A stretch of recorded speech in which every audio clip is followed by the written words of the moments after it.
Ayun, what's up guys? So today, we're actually going to Motostrada Caloocan. Bakit? Kasi may nangyaring hindi ko inaasahan. Naputol yung shifter rod natin sa ating CLC. What happened is itong motor na to nakatabi, natumba nung kapatid ko. Then itong handlebar tumama at tinamaan ang ating CLC dito. Right? So ipapakita ko yung video real quick.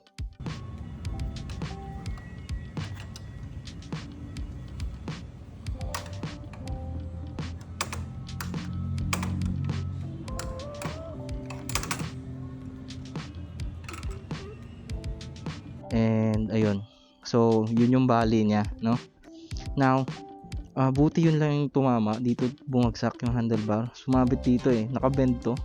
Tapos naputol siya dito sa part na to.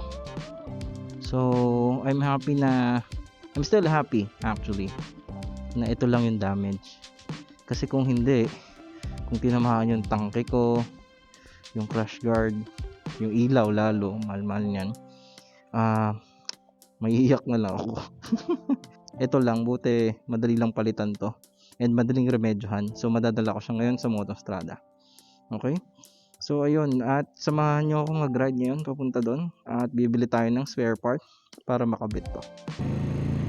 So ayun, papunta na tayo sa Motostrada Caloocan. So far, nakaka-shift naman ako maayos pero hindi pa rin talaga ako sure sa integrity nito eh. Kaya gusto ko pa rin mapalitan. Kasi na-bend na yung bakal. And I'm not sure if it will hold up. Diba? Kahit sabihin mo ano. And then alalay lang din ako sa pag-shift.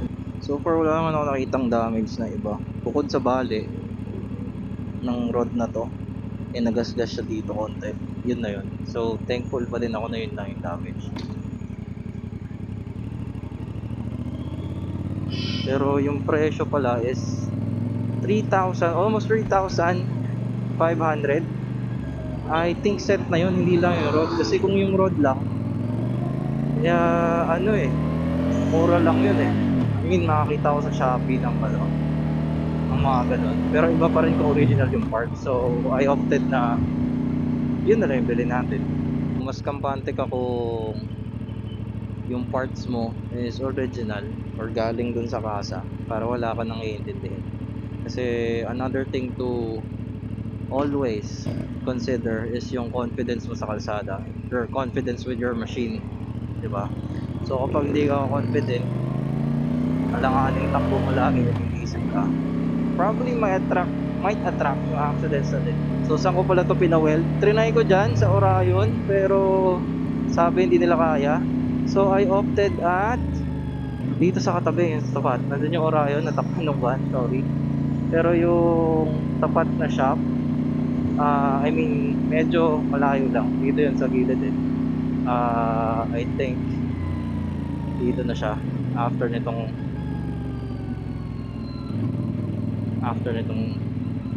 shop na to. So dito siya. Ayan yung may motor na itim. Kita nyo yan. Diyan ako nagpa-weld. Walang name eh, no? Pero diyan ako nagpa-weld yan. So andun si kuya. Pinaweld ko doon para magamit natin madala sa Motostrada at mapalitan.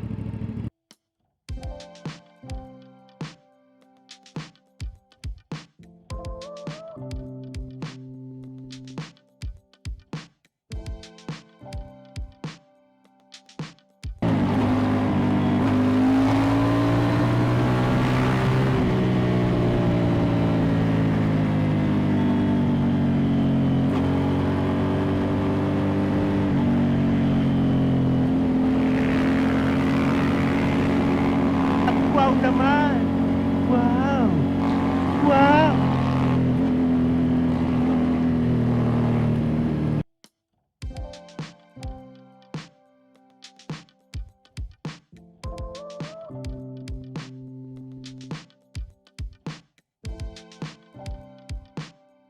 We just arrived at Motostrada.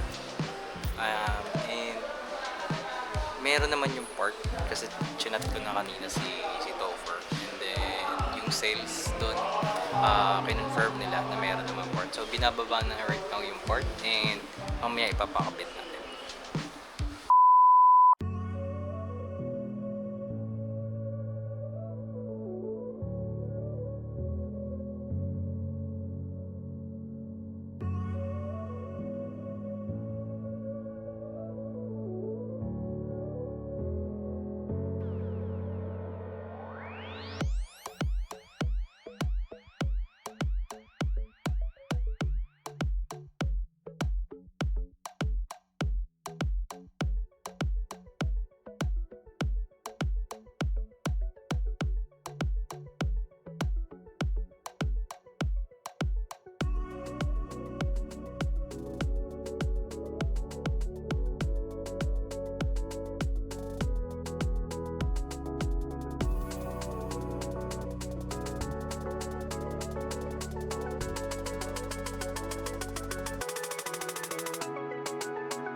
Ito bale, kasama to. Sir. Ito, yung dulo, wala namang papalitan dun, no? Sir, wala naman. Ito lang, tsaka to. Yung nakakonekta lang dito sa tapakan. Yun lang yung ano. Ayan, sir. Kasama to. So yun guys, napalitan na nga yung ating shifter rod. So as you can see, hindi na siya naka-weld.